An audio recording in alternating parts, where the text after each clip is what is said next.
Hey guys, it is me, Claude. Kamusta man mo? Hinaot nga okay ra mo?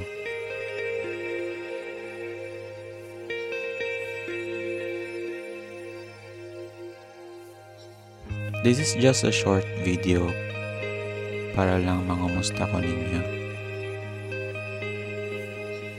Lately, I've been struggling to create my content.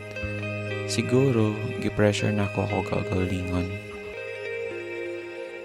Thinking that every video had to top the last one. But today, wala ko'y buhaton but to live the moment. Mag-chill ra kay I think inanid ra jud ato ang life.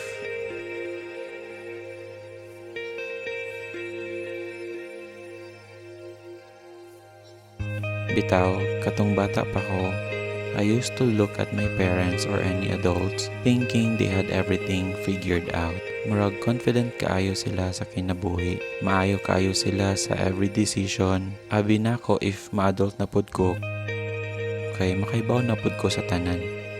But I was wrong. Bata ra pud sila before na nahimo ng adult. We are all just figuring it out as we go. Usahay, we are okay.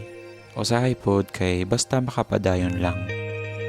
And I think that is okay.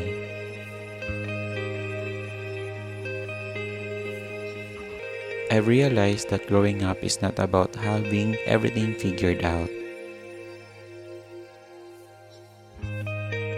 I think makat-on ka para magpadayon, malipayon bisag sa gagmayng butang, og mga malinawon nga buntag.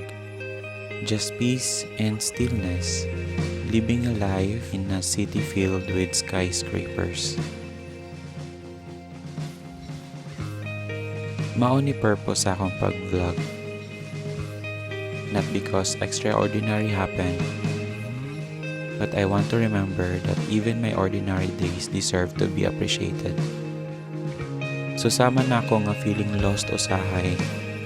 Know that you're not alone. Okay ra na ma-lost panagsa. We are all just trying our best, one day at a time.